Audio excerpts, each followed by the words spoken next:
1. 경제위기에 대한 개혁. 경제위기는 경제가 개인, 기업, 정부에게 부정적인 결과를 초래하는 심각한 침체 또는 혼란을 경험하게 하는 상황으로 높은 수준의 실업, 파산, 금융시장 불안정, GDP 감소, 인플레이션 또는 부채 증가 등의 현실을 경험하게 한다. 경제위기의 원인으로는 금융 불균형, 정부 정책, 외화 부족, 버블 붕괴, 세계 무역 패턴의 변화, 정치적 혼란, 자연재해 또는 다른 예기치 못한 사건 등 다양한 요인이 있다.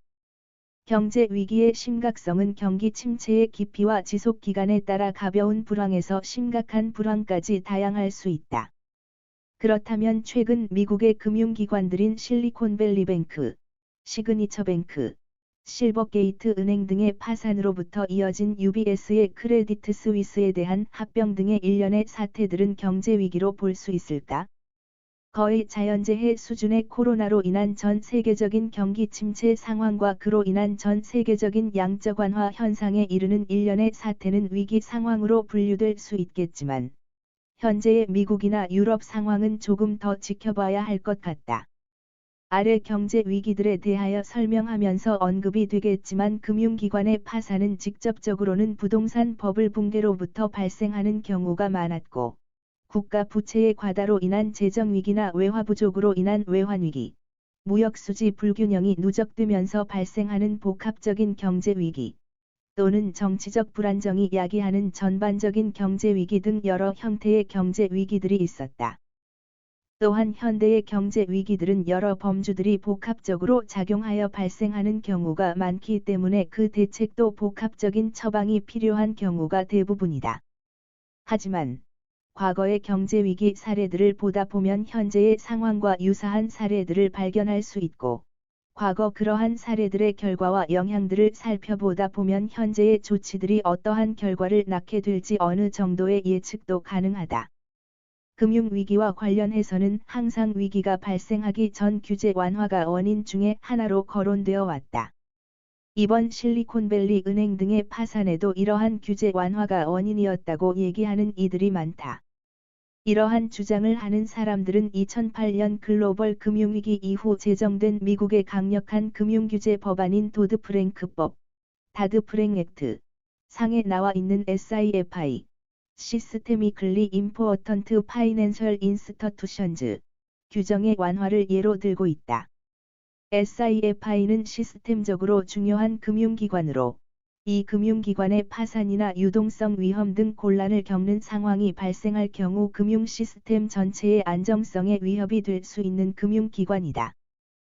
따라서 금융시장과 경제 전체에 매우 중요한 대상이며, 엄격한 규제를 통해 관리 감독을 강화해야 하는 대상으로 보고 있다. 규제 완화가 현재의 위기 상황을 초래했다고 주장하는 사람들은 이 법을 제정할 당시 지정 대상을 자산 규모 500억 달러 이상의 금융기관을 대상으로 했지만, 트럼프 행정부가 2,500억 달러 이상으로 올리면서 많은 중대형 금융기관이 규제의 대상에서 빠져버리게 되고, 엄격한 자본요건이나 미국이 연방준비제도 이사회의 관리 감독 대상에서 제외된 것이 중소형 은행들의 유동성이나 자본 건전성에 악영향을 미쳤다고 주장하고 있다. 이 20세기 이전 경제위기에 대한 고찰. 버블 붕괴의 원조 격인 네덜란드의 튤립 매니아로 거슬러 올라가 보면, 튤립의 가격이 집 한 채 가격과 맞먹을 정도로 튤립이 과다한 가격을 형성하고 있었고, 튤립의 공급 과잉을 통해 튤립의 가격이 폭락하자 튤립에 투자한 투자자들이 손실을 보았다. 하지만 이면을 조금 더 살펴보면 튤립의 가격에 거품이 발생한다는 것은 거래가 활발하고, 화폐나 금 등 상거래를 위한 수단이 활발하게 유통되었다는 것을 의미한다. 현대적인 의미로 해석하자면 통화의 공급이 과다했다고 해석할 수 있는 측면이다. 당시 네덜란드가 중농주의에 의해서 무역이나 상업이 발달하지 않았다면 이러한 버블이 발생하지 않았을 것이고, 다른 중농주의를 숭상하던 인접 국가에서는 이러한 버블 사태가 발생하지 않았다. 중상주의에 의해서 해외 무역이 활발하고, 해외로부터 자본이 유입되고, 주식회사가 설립되었으며, 민간은행이 발달하면서 중앙은행의 필요성이 생겨나고, 금을 대체할 만한 화폐의 필요성에 공감하는 자본주의의 태동의 시기였기에 가능한 버블이었던 셈이다. 현대의 관점에서 당시 상황을 다시 살펴보면 통화의 과다 공급을 통해 과도한 인플레이션이 발생했고, 현대 사람들은 부동산이나 주식, 코인에 투자하겠지만, 당시 사람들은 튤립에 투자했었다. 현대와 같이 중앙은행 등 통화관리 시스템이 있었다면 과도한 인플레이션으로 피해를 보고 있는 사람들을 구제하기 위해 금리를 올리고 화폐 공급을 줄여서 인플레이션을 억제하려고 했겠지만, 당시는 금융 시스템이 발달하지 않았기에 자연적인 가격 조정 기능에 맡길 수밖에 없었을 것이다. 재화의 가격은 수요와 공급에 의해 결정된다는 원칙을 생각한다면 가격이 올라가고 이에 따라 튤립을 재배하는 사람들이 많아져서 공급이 확대되면 당연히 가격은 내려갈 수밖에 없었다. 현대와 같이 금융 시스템이 발달한 사회였다면 상업은행들이 튤립을 담보로 구매자들에게 대출해 주었을 것이고, 투자은행들은 이들 튤립 담보대출을 대량으로 모아 을 만든 후에 유동화해 TBS, 툴러프 팩트 세큐리티와 같은 유동화 증권을 만들었을 것이다.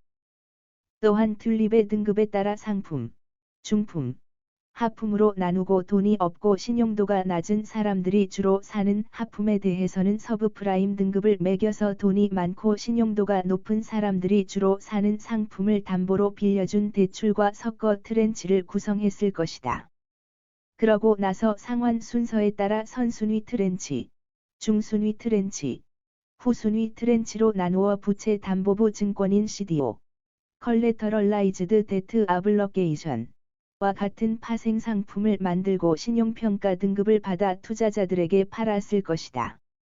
보험회사들은 모노라인과 같이 기업만 취급하든, 멀티라인처럼 개인도 취급하든 시디즈, 크레디트 디폴트 스와프, 와 같은 지급 보증도 제공하면서 신용평가 등급을 올리는 데 일조를 했을 것이다.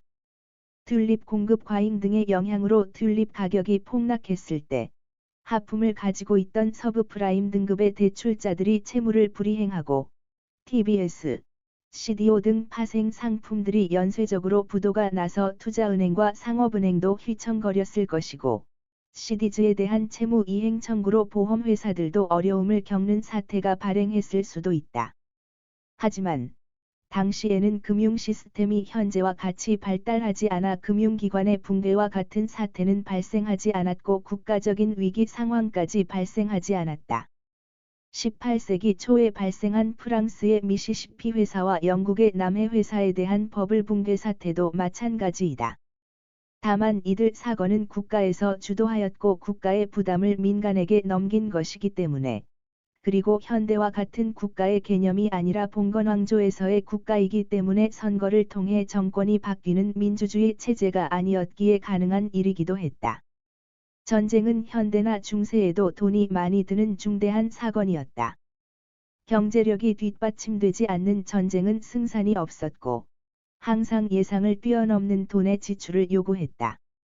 현대에도 기축통화의 지위를 유지하면서 유일하게 발권력을 가동하여 달러를 찍어내고 있는 미국조차도 달러의 무한 공급으로 인해 1971년 근본위제의 포기와 양적 완화 이후 통화 긴축을 통해 경제 상황들을 조절하고 있는 상황인데, 중세 영국과 프랑스는 오죽했을까? 잦은 전쟁으로 인해 많은 국가 부채를 부담하게 된 영국과 프랑스는 현대의 미국이 발행하는 달러와 같이 신뢰를 기반으로 하는 화폐를 가지지 못하였다. 다행히 현대와 같은 글로벌 환경이 아니었기에 해외보다는 국내 채권자들이 많았고, 이로 인한 국가 부채의 과다 상황이 그리스와 같은 상황이 아니라, 대부분의 국채를 국내에서 보유하고 있는 일본과 비슷한 상황이어서 큰 경제 위기를 초래하지는 않았다. 하지만 과도한 국가 부채 문제는 해결해야 하는 과제였고, 스코틀랜드에서 프랑스로 건너온 존 로와 같은 경제학자가 이에 대한 해법을 제시하기에 이르렀다. 존 로는 금이나 은가치 그 자체로도 가치를 가지는 귀금속 등에 뒷받침되지 않고 순수 국가의 신용에 의해 유통될 수 있는 국가 화폐를 발행하고자 하였다. 이를 위해 중앙은행을 설립하고, 중앙은행이 발권력을 동원하여 화폐의 공급을 관리하는 시스템을 구현하고자 하였다. 하지만 당시의 경제 환경은 아직 국가가 투자자들에게 신뢰받지 못했고, 빈번한 전쟁과 정치 불안정으로 국가가 발행하는 화폐보다는 금이나 다른 대체 수단을 더욱 신뢰하는 분위기였다. 또한 국가가 제한 없이 화폐를 발행하게 될 경우 우려되는 인플레이션에 대한 문제도 당시 시스템 하에서는 통제가 불가능한 상황이기는 했다. 존 로는 신뢰받지 못하고 있는 중앙은행 발행 국가 화폐 대신에 주식의 버블을 이용한 투기 심리를 이용하여 국가 부채 문제를 해결했다. 인위적인 버블을 통해 주식회사의 주가를 끌어올리고 공모를 통한 유상증자 시 민간이 보유한 국채와 교환해주기로 한 것이다. 물론 이 주식회사는 국가가 만들어서 각종 국가의 이권을 부여하여 장밋빛 미래를 만들어줘야 했다. 그렇게 하면 아직 수익이 검증되지 않았지만, 국가가 지원하는 사업의 독점권을 가지고 있는 공기업의 수익은 보장된 것으로 믿을 것 같았다. 이 주식회사의 이름은 미시시피 회사였다. 사실상 프랑스 정부에서 지원하는 식민지 개발 사업에 대한 이권을 모두 가지고 있던 이 회사의 주식은 천정부지로 올랐다. 마치 현대의 작전 세력이 주식시장에 개입하여 호재를 터뜨리듯이 호가를 올렸고, 이를 통해 공모로 발행하는 이 회사의 주식을 프랑스 국채로 교환해 주었다.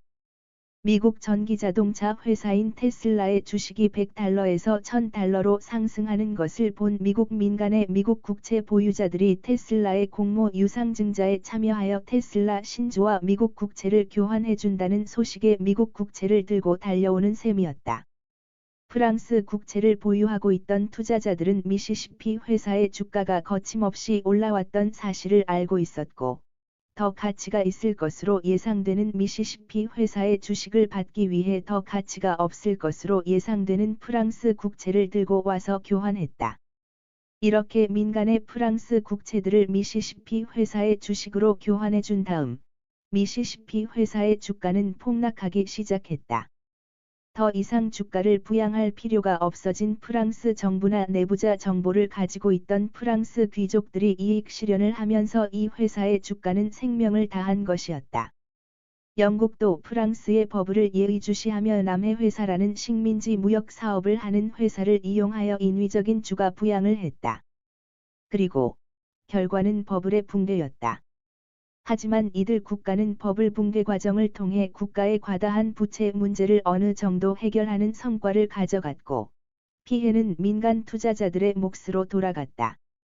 이후에 발생하는 영국의 철도회사 버블 붕괴 사건이나 남미의 개발 사업에 대한 투자로 인한 버블 붕괴 사건 등은 금융 시스템이 발달하지 않은 가운데 발생한 투기 버블의 붕괴였다. 따라서 버블 붕괴에 따른 전파력이나 영향력은 제한적이었다. 하지만 19세기 중반 이후 대형 민간은행의 설립과 발전, 그리고 19세기부터 본격화된 근본 위제의 도입 이후 은행의 개입과 국가 화폐의 본격적인 공급은 경제 위기의 양상을 바꾸어 놓았다. 19세기 영국을 시작으로 유럽 전역에 도입되기 시작한 근본 위제는 금의 양과 본국의 화폐를 고정환율제로 묶음으로써 보유한 금을 초과한 화폐의 발행이 불가능하였다. 오히려 이 제도의 도입은 인플레이션보다는 디플레이션을 유발하게 했다.